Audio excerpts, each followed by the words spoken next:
Our daily Bible reading for February 6th. Our reading today comes from the Gospel of Matthew chapter 21.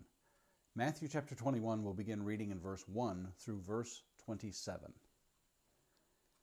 Now when they drew near to Jerusalem and came to Bethphage, to the Mount of Olives, then Jesus sent 2 disciples, saying to them, Go into the village in front of you, and immediately you will find a donkey tied and a colt with her. Untie them and bring them to me. If anyone says anything to you, you shall say, The Lord needs them, and he will send them at once.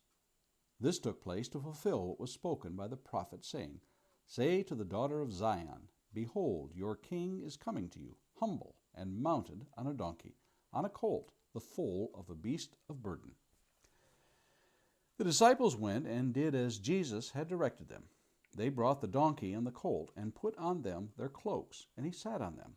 Most of the crowd spread their cloaks on the road, and others cut branches from the trees and spread them on the road. And the crowds that went before him and that followed him were shouting, Hosanna to the Son of David! Blessed is he who comes in the name of the Lord! Hosanna in the highest! When he entered Jerusalem, the whole city was stirred up, saying, Who is this? And the crowd said, This is the prophet Jesus from Nazareth of Galilee. And Jesus entered the temple and drove out all who sold and bought in the temple. And he overturned the tables of the money changers and the seats of those who sold pigeons. He said to them, It is written, My house shall be called a house of prayer, but you make it a den of robbers. And the blind and the lame came to him in the temple, and he healed them. But when the chief priests and the scribes saw the wonderful things that he did, and the children crying out in the temple, Hosanna to the Son of David, they were indignant. And they said to him, Do you hear what these are saying? And Jesus said to them, Yes, have you never read? Out of the mouth of infants and nursing babes, you have prepared praise.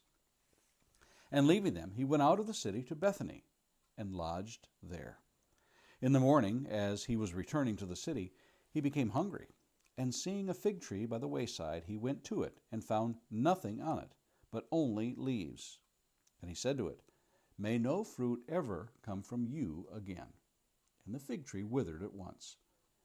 When the disciples saw it, they marveled, saying, How did the fig tree wither at once? And Jesus answered them, Truly, I say to you, if you have faith and do not doubt, you will not only do what has been done to the fig tree, but even if you say to this mountain, Be taken up and thrown into the sea, it will happen. And whatever you ask in prayer, you will receive, if you have faith. And when he entered the temple, the chief priests and the elders of the people came up to him as he was teaching and said, By what authority are you doing these things? And who gave you this authority? And Jesus answered them, I will ask you one question, and if you tell me the answer, then I also will tell you by what authority I do these things. The baptism of John, from where did it come? From heaven or from man? And they discussed it among themselves, saying, If we say from heaven, he will say to us, Why then did you not believe him? But if we say from man, we are afraid of the crowd, for they hold that John was a prophet. So they answered Jesus, We do not know. And he said to them, Neither will I tell you by what authority I do these things. A few thoughts for today. In true fashion, this passage continues to challenge our lives each time we read it. This is more than just a tree that withers. If you dig deep, really deep, you may be forced to come face to face with a side of your spiritual life that may be rather uncomfortable. In a day and age when people throw around the word grace an awful lot, it is tough to ask the questions that need to be asked of ourselves. For truly, we ourselves are the only ones who can inquire of our state. What part did grace play in that tree's life?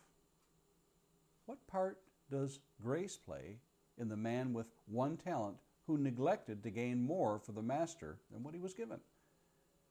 What part did grace play for the virgins who failed to make sure that they had enough oil for their lamps? How about those who we see naked, the hungry, the imprisoned, the poor, and we do nothing? Those are hard questions, to be sure. Yes, this is more than a story of a poor tree that yielded no fruit. For the discerning mind, this is a passage for everyone to read, to heed, and to hear the message delivered. If you are not bearing fruit in the kingdom, consider the response you will make to the Master when someday you will give account of what you have or have not used. When would you rather consider this? Now or on the threshold of eternity? Perhaps this was a harbinger for the Jews of Jesus' day. He came back to gather from his vineyard and found them wholly lacking. He says it will be more tolerable for Sodom and Gomorrah than for those who would hear the gospel message and reject it. How much more those who were entrusted with it and spurned their tasks? At one point in Jesus' ministry, many disciples chose to walk no more with him. How sad it must have been for him to watch as time and again those who stood with the door to salvation ajar before them, only to slam it closed, and with it, all hope. A question of the day. Have you thought of the talents you might have that are lying dormant? And finally, a thought to meditate on this day. Look around at your spiritual brothers and sisters and consider what could happen if we all used just one more talent than we are currently using. Those are our thoughts for today, February 6th.